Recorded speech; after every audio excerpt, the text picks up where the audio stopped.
Hey everybody, welcome back. As you may know, it's the 40th anniversary year of Return of the Jedi, so I thought today we'd take a look at the Vintage Collection Endor Bunker set. This is from Hasbro. Totally awesome piece. It comes with the Scout Trooper, which is in this case actually an Endor Rebel soldier in the Scout Trooper uniform, but he's going to be a Scout Trooper for my display. It comes unassembled, but takes about 3 minutes to build. It's about 8 different pieces that you just kind of snap together. Once you do so, you have these doors that are in a sliding mechanism, and they work really well. It's got both doors, the one that they're able to break through in the film and the one that they're not. It's got a little bit of playability. They're just molded, but over here, of course, you have a few little... you have the box that Han Solo can hotwire. You have the little probe hole for R2-D2. I don't have the extending probe R2-D2, but, you know, he looks fine. There's also a really cool element, which is actually, I think, my favorite. And it's nothing too special, but it's this rubberized vegetation. And the detail is not incredibly crazy or anything, but it adds so much to the piece. Without this, it would be a gray piece of plastic. You may know where it's from, but with this, as simple as it is, you can tell it's from the Endor forest. And I just think it really turns it into its own kind of miniature art piece. This also lends itself to so many different scenes from that movie. I think about 40 minutes of Return of the Jedi takes place in Endor, and that bunker is a lot of it. You know, you can have the speeder bikes out here. You can have some AT-STs invading. You can even have, you know, let's say some of these Ewoks.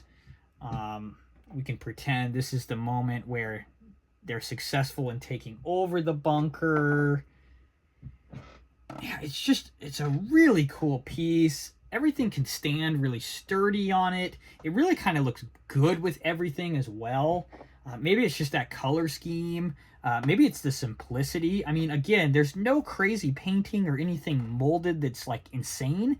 It's very simple, but I think it's perfectly done. As you can see also, there's an element to it that makes it look huge. In fact, when I had ordered it, I was a little worried because I thought this whole thing was three-dimensional.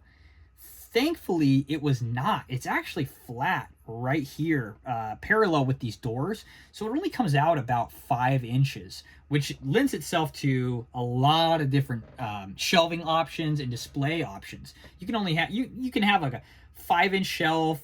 You can put it flush to the wall, and it'll fit perfectly. It really doesn't take up that much room.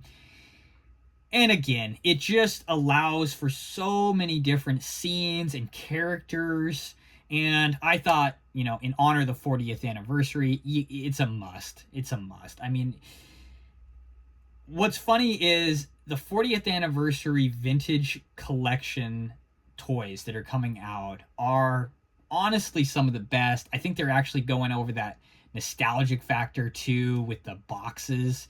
This stuff was way before my time, but I know that the boxes were a huge deal back then to the kids.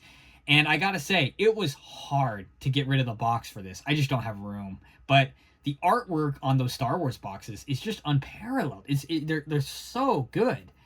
Speaking of 40th anniversary, this is also a 40th anniversary figure. This is the Wicket. The only difference is, as you might guess, this is the 6-inch scale. And it's a biggie, you know, for a Wicket. You know, he comes up, you know, past halfway on that Scout Trooper. He actually doesn't look that bad. Although this 2007 PVC figure of Wicket, I think, is a much more scale accurate and film accurate. You know, when I was rewatching the movie, in fact, I saw the Return of the Jedi in theaters for the 40th anniversary, which in itself was an event. I mean, the Ewok village, the songs, the surround sound of the Ewok village was insane. I kept thinking people were talking in the theater. It was absolutely phenomenal. And I got to tell you, you can't even appreciate a Gamorrean guard's design until you see it on a 50-foot screen. Unbelievable. Still one of my favorite characters, and something that we'll actually take a look at next week. But back to this Wicket, I didn't really notice until rewatching the movie. Wicket is a very small Ewok.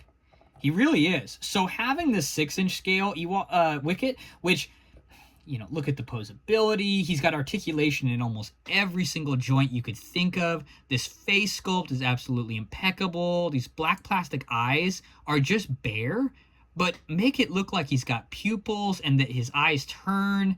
Beautiful paint scheme. His little, you know, headpiece, the folds, the paint. Absolutely a beautiful piece.